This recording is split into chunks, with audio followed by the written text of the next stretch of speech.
Well, good morning, kids. Hey, thanks for coming. Just a little noodle track, just kind of playing around this morning.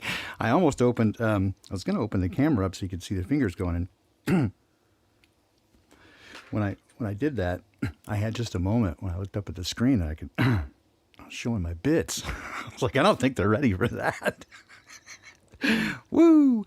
All right, hey, yeah. Now we got that going. Now you got that image permanently burned in your mind.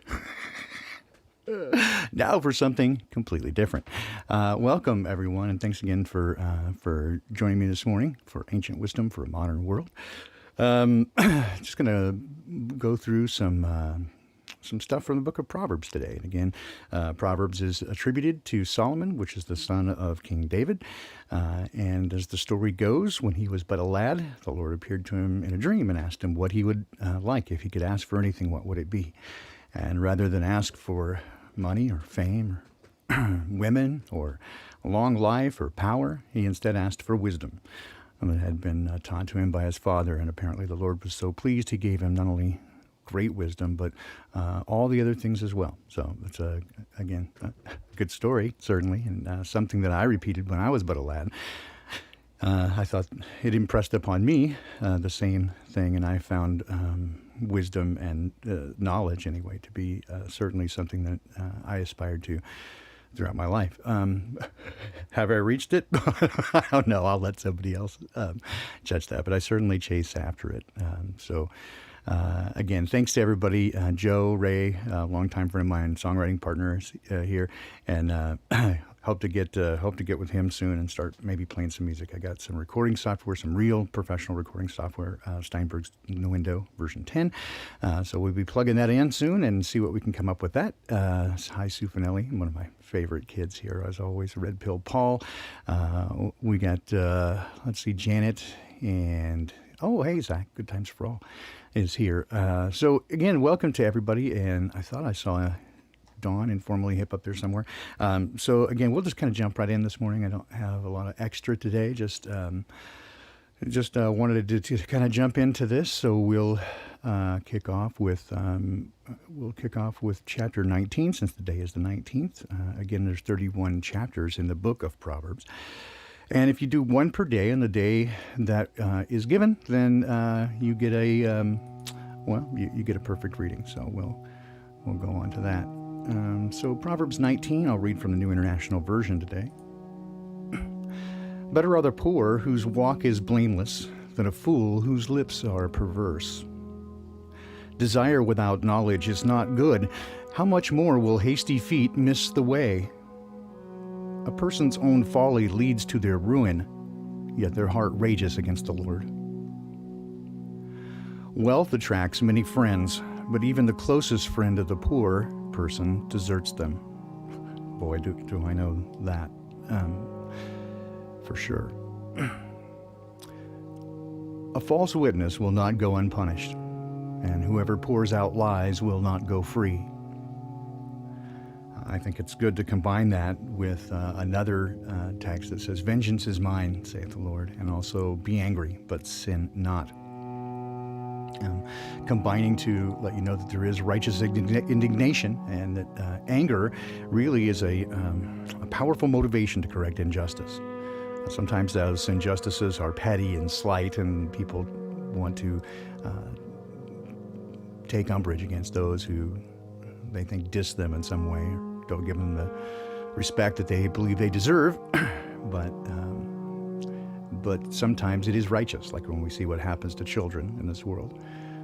It is hideous, and without going too much into that, certainly we want comeuppance for those things.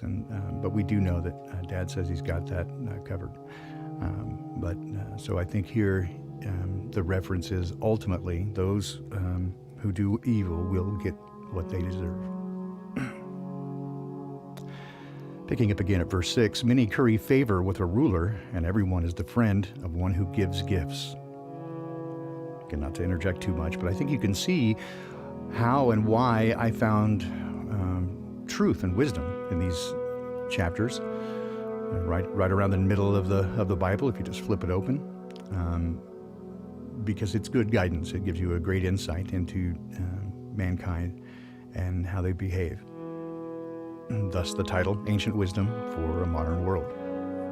All right, picking back up at verse 7, which kind of echoes again verse 4. The poor are shunned by all their relatives, and how much more do their friends avoid them? Though the poor pursue them with pleading, they are nowhere to be found.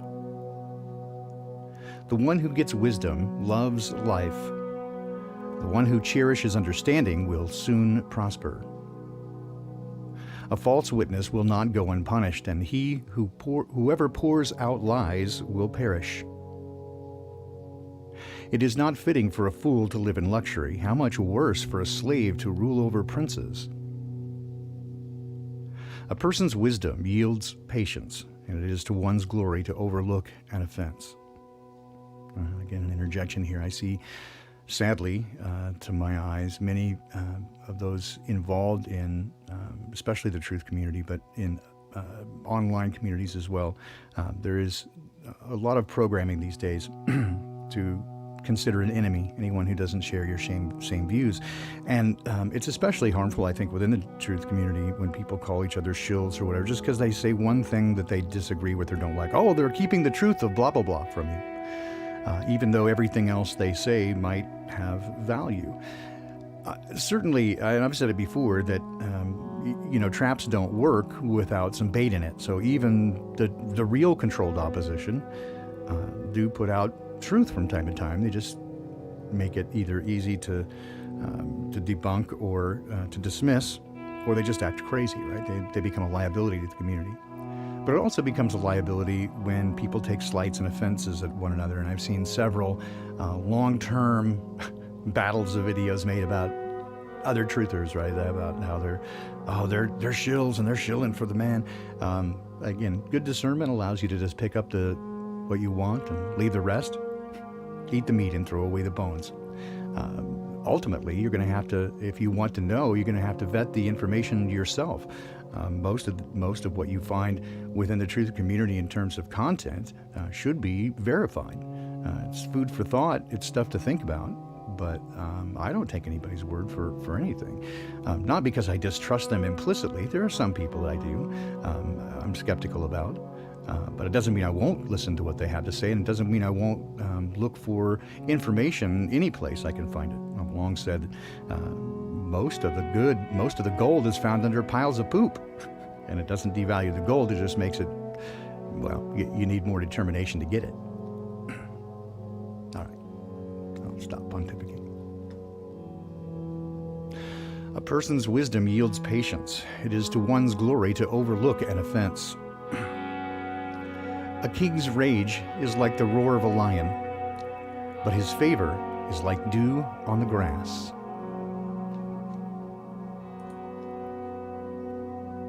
A foolish child is his father's ruin, and a quarrelsome wife is like the constant dripping of a leaky roof. Houses and wealth are inherited from parents, but a prudent wife is from the Lord. Laziness brings on a deep sleep, while the shiftless go hungry. Whoever keeps commandments keeps their life, but whoever shows contempt for their ways will die. Whoever is kind to the poor lends to the Lord, and he will reward them for what they have done. Let's read that one again. Whoever is kind to the poor lends to the Lord, and he will reward them for what they've done. Discipline your children, for in that there is hope. Do not be a willing party to their death. A hot-tempered person must pay the penalty. Rescue them, and you'll have to do it again. Listen to advice and accept discipline, and at the end you will be counted among the wise. Many are the plans in a person's heart, but it is the Lord's purpose that prevails.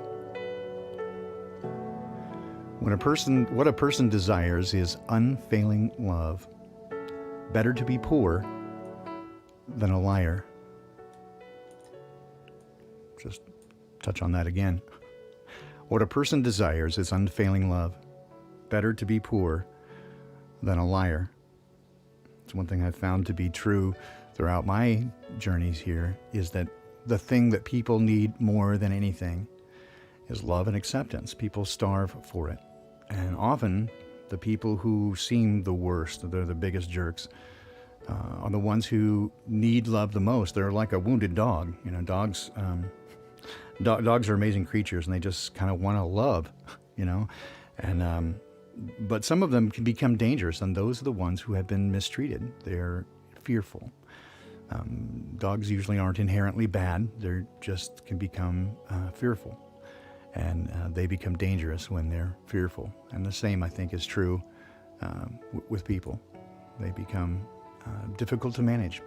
So offering love even to, and perhaps especially, the unlovely is a very difficult thing, but it is very rewarding if you can manage it.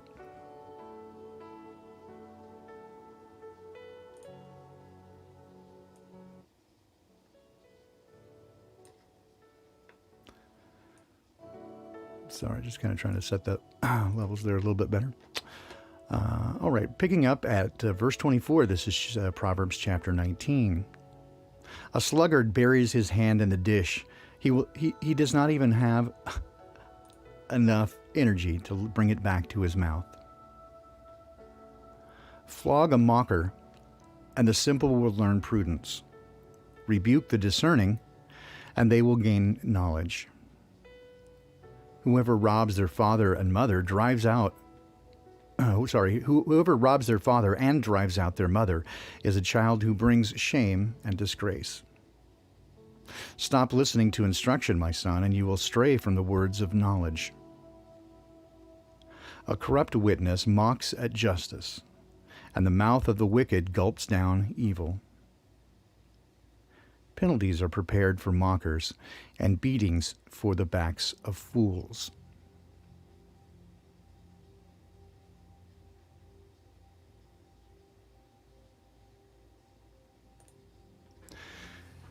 Sometimes a paraphrase is a very interesting version to use. And so I'll come back here and do a little bit of this again in a version called The Message. The Message is a paraphrase. So the translator goes back to the original language and tries to find kind of modern equivalents. Sometimes it really well elucidates what I think the original author intended. Sometimes it strays very far from the original source material, but sometimes we'll preserve some of the fluidity of the language. So a little bit here from The Message, and you can see the difference. Better to be poor and honest than a rich person that no one can trust. Ignorant zeal is worthless, and haste makes waste. People ruin their lives by their own stupidity, so why does God always get blamed? Wealth attracts friends like honey draws flies, but poor people are avoided like the plague. Perjury won't go unpunished. Would you let a liar go free? Lots of people flock around a generous person. Everyone's a friend to the philanthropist. When you're down on your luck, even your family avoids you. Yes, even your best friends wish you'd get lost. If they see you coming, they look the other way, out of sight, out of mind. Grow a wise heart. You'll do yourself a favor. Keep a clear head and you'll find a good life. The person who tells lies gets caught. The person who spreads rumors is ruined. Blockheads shouldn't live on Easy Street any more than workers should give orders to their boss. Smart people know how to hold their tongue. Their grandeur is to forgive and forget. Mean-tempered leaders are like mad dogs. The good-natured are like the fresh morning dew. A parent is worn to a frazzle by a stupid child, and a nagging spouse is like a leaky faucet. House and land are handed down from parents, but a congenial spouse comes straight from God. Life collapses on loafers, and lazy bones will go hungry. Keep the rules and keep your life. Careless living will kill you. Mercy to the needy is a loan to God, and God pays back those loans in full. So Missouri Bear, what I'm reading is Proverbs, Proverbs chapter 19. Today is the 19th of the month, so there are being 31 chapters in the book of Proverbs. I pick a day. This is something I've encouraged people to do, is if you are not too familiar with Scripture and you want to kind of place to start. Some people start in the beginning in Genesis, which is what Wayne and I have done in the evening. If you want to come back this evening, you'll join me again for Sola Scriptura at 5 p.m. Pacific and 7 Central. But this is, again, just a way for people to kind of get introduced to the wisdom that's found in Scripture. It's good counsel, and again, a variety of different translations can kind of give you different insights into things. To the question earlier, did you miss the naked piano? Yeah, that was at the very beginning. Well, I did some organ stuff and then a little piano. I can wrap with that if you like. Again, today it's pretty short. I covered the chapter 19 in the book of Proverbs. If you've got any questions or anything you'd like to pitch out there. Oh, hey, Billingtano. I was going to say, I'm glad you liked it, but maybe you didn't because you came here instead. I don't know. He was watching the... Yeah, it does look rather, I don't know, horizontal there? Yeah, I don't know. It's pretty, kind of the same there, I guess. Alrighty then. So again, yeah, if you got any questions or comments you'd like to add, I did want to just say again, a big thank you to people who have contributed not only for, Dawn, we got her phone, and she's trying to get all that worked out. She went camping last weekend or this weekend, so I suppose didn't really get a chance to use that, but she did get it and got to get it fired up there. But for people who donated to that, and also Rose 777, I know everybody in this community knows and loves Rose. How can you not? But because of the situation that her and Jason unfortunately found themselves in with a unreliable contractor. So anyway, we were trying to take up a collection for Rose, and I'll be giving her that on Tuesday during the Poppycock Report. And that goes 6 a.m. to 7 a.m., just 1 hour, on Tuesdays and Thursday mornings Pacific time, and that's 9 a.m. Eastern. Tuesdays and Thursdays with Rose 777 on the Rose 777 channel. So there we go. Okay. I got you, Billington. Yeah, you can go back and check the rest of that. Just answering a few questions there as well in yesterday's Unintended Consequences episode, and kind of looking toward what's next, right? It seems like they're taking away our right to, or at least our opportunity to speak to one another, and just encouraging people to get together into groups and tighten the bonds between us. This is some of the best, again, community I have ever come across. In especially a group of people, not just one or two people, but a group, a wide variety of people from different backgrounds, in fact, very different backgrounds, but all aiming toward one place, I think, which is to find the truth. And we find ourselves very close proximity to one another, and I love that.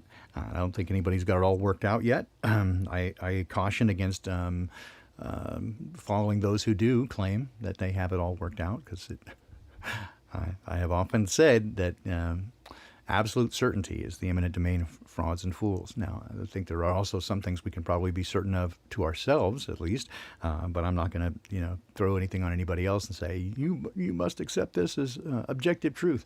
I just don't. I don't think that's within my purview to tell anybody what to think or believe. I can share with you my thoughts and how I see it. If you find it valuable, woohoo! If not, okay. I mean, it's not, not my business. And so, the more people come by and visit, the more people have thoughts about, what's been said, and they have their own thoughts. And sometimes that we don't see things the same way. That's okay. I'm not at all buttered about that. I would find it weird if everybody saw things the same way. I think it's an opportunity for us to get to know each other better and to consider different viewpoints and different ways of looking at things. I try to stay open to different ideas, such that I can pick up. Not much chat going on. I hear you. There's not a lot of people here this morning. It's pretty early. But again, I'll be back at 5 p.m. with Wayne McCroy this evening. I think he's here with us. But again, I don't see much in the way of questions or comments. So I did cover pretty much what I intended to. I'll do a little more noodling on the way out if you guys are okay with that. But again, I'll hang out for a minute with you if you have, again, anything that you want to add or any questions that you have. I'm totally down with that. This is, again, a highlight of my week is spending time with you folks. So let me know what's on your mind.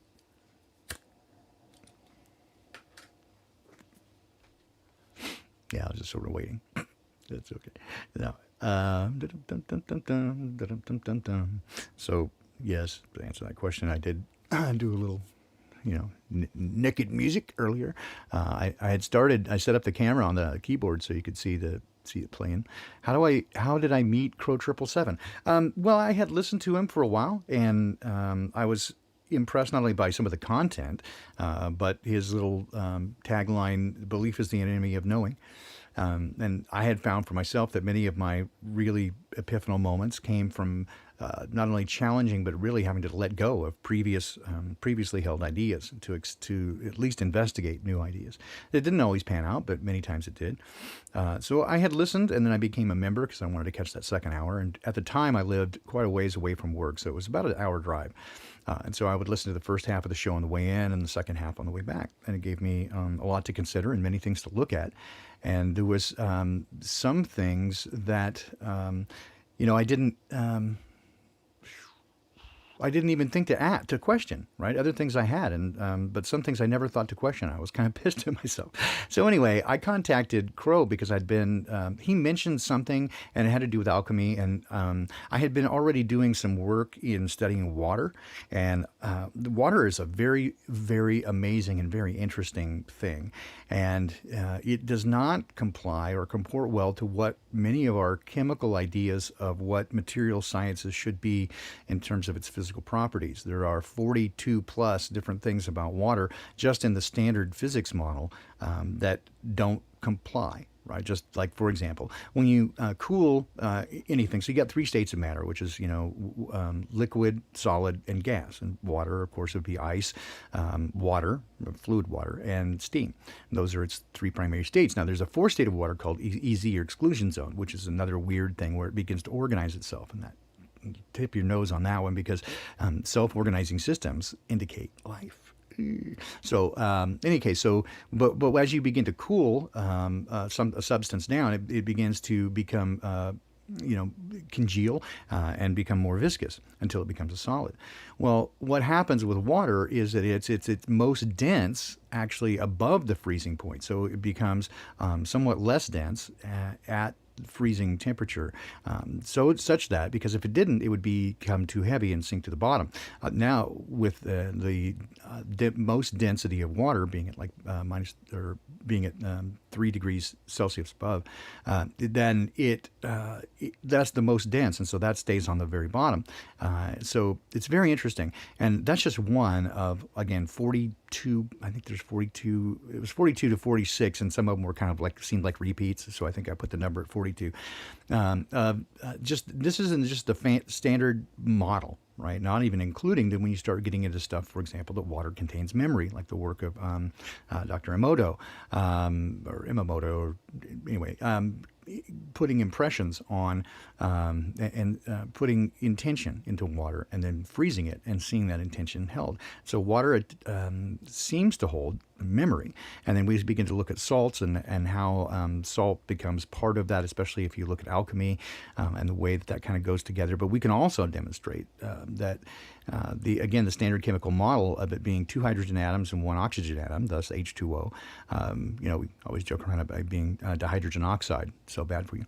But that is not the way. And in the episode, Unintended Consequences episode of Out of Nowhere, I indicated that I think that at least my current speculation on it is that these all have to do with frequencies. It is all frequency, and it's self-organizing such that it is sentient. There is an intelligence there. What kind of it? I mean, what does that mean? I mean, the implications are staggering. Anyway, all right. So back to the answer to the question. So I had contacted him about that, and he responded immediately.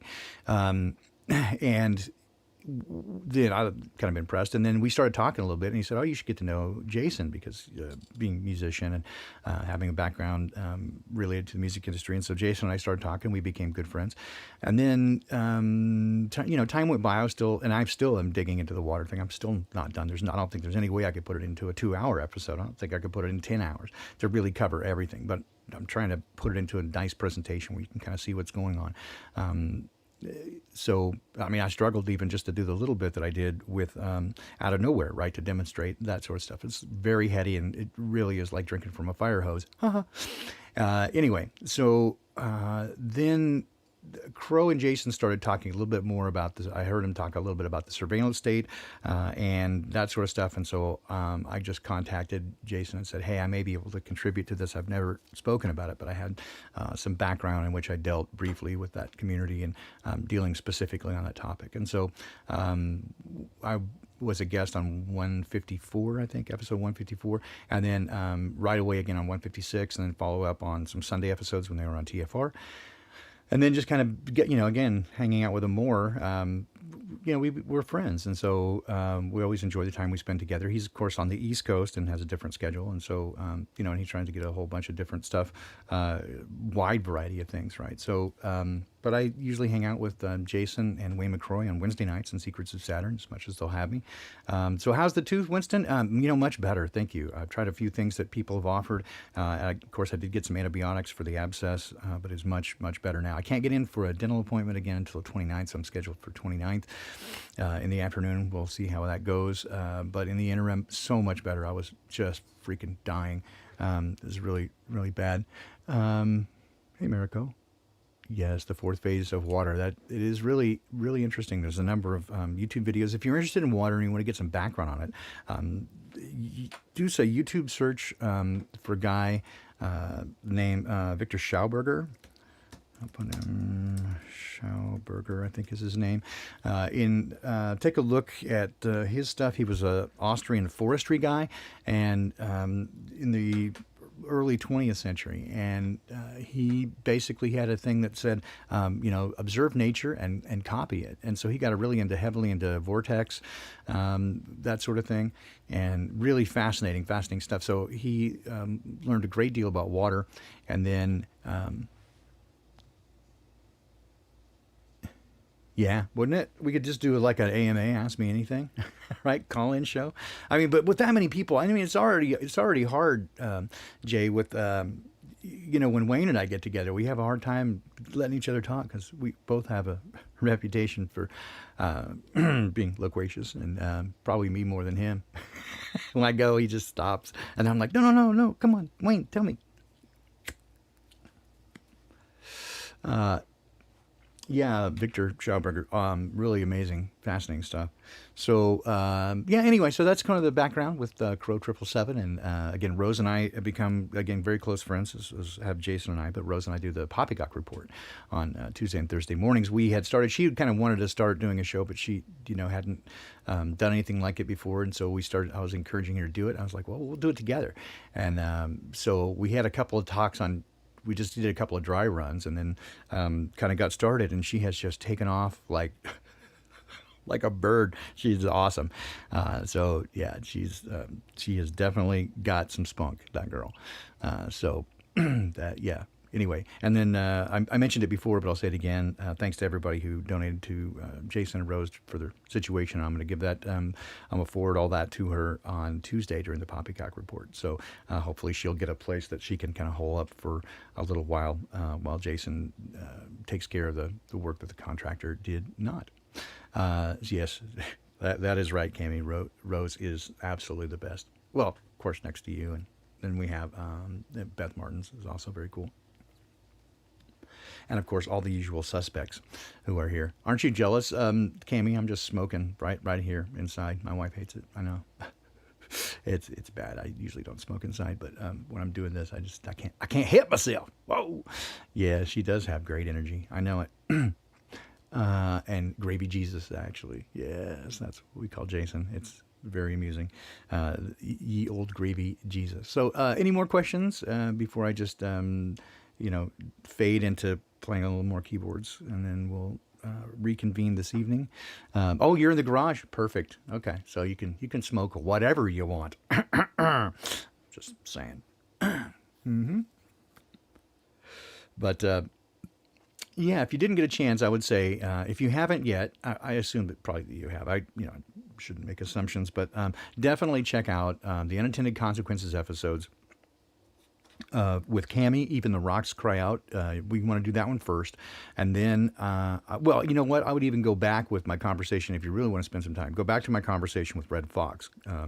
With where we looked over Mark Bloom's transposition document. That'd probably be a great place to start there, and then do the one with Cammy, which is Even the Rock Tryout, and then do Out of Nowhere. I think with those three, you can get a pretty good sense of, well, at least what I think might be going on around us. It's not particularly detailed in terms of breaking it down to the microcosm, but at the macro level, I think it works pretty well. And I need to get back with Cammy to chase a little bit more of this down. I know that they're in the process of moving and everything, so I probably have to be patient with that. But I think the more we look into this, the more interesting things that we find.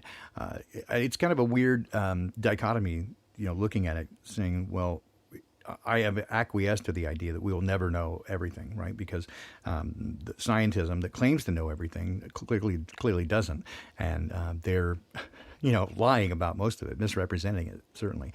But as we try to figure these things out, I have acquiesced to the idea that we'll never figure it all out. We won't know. And yet it doesn't prevent me from wanting to know and from looking. So I'm going to keep doing that.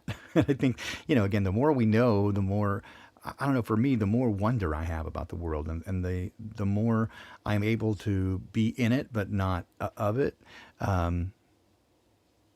Oh, Biofields, awesome! I'll have to listen to that. I didn't get a chance to catch that yesterday. Winston, I'll definitely take a look. And the gal that she had on, was it Eileen? Was that her name? That did the sound field thing. That was fascinating, and how she came about to get to it, right? Kind of in a different direction. So, yeah, I do too. Cammy, I have an electric one, but I use the hand one. I can get a better pack that way for some reason, and I can put a little bit of shake in there, and have a loaded cigarette, not a blank. It's a relaxing cigarette. I know people are going to be very disappointed in me. Oh my God, you smoke marijuana? No, I would never do that. But I do vape some THC, some supercritical extraction. So there's that. Okay, so again, if there's, I'm wanting to hang out with you guys, and yes, Eileen first. That's who I thought, yeah, and then Carla. So yeah, I'll definitely take a listen to that. I'm very, very interested in that, and again, interested in most everything. Oh, to let you know, I mentioned it yesterday during Unintended Consequences. I hope I'll have it done by next week. It's been now almost 2 weeks out that I did an interview with Seven Ravenwolf. And in fact, right before she had a talk with Red Fox, but it was done on a Skype call, and I needed to edit it, and then because of the way it was recorded, it was all on one channel, and I want to get the levels nice so you can really hear what she's saying. So hopefully I'll have that edited for next week, but as soon as I can, I just want it to be really nice so you can hear what she's saying, because a fascinating conversation, and again, just beautiful people as part of this community. I'm again so delighted and so thrilled and honestly so honored that you guys have included me as part of this community. I feel just delighted to be here, and so wacky is the better tobacco. Absolutely. Oh, wacky tobacco. Devil's lettuce. All righty then. Okay, so with that, I think we're at the bottom of the hour, and I'll just, if you don't mind, I mean, you don't have to hang out, but if you like, I'll noodle a little bit on the way out, and I'll try to do the camera. I'm going to try not to show you my bits here. I accidentally did that when I was. Yes, Cammy is all over it, man. Cammy is very, very, very bright. All right, guys. Hey, listen, I appreciate you guys too. Thank you so much. And I'm going to hopefully not expose myself too much, and noodle a little bit on the way out. And hang out as long as you like, and then we'll see you again hopefully this evening at 5 p.m. For Sola Scriptura with Wayne McCroy. Take care.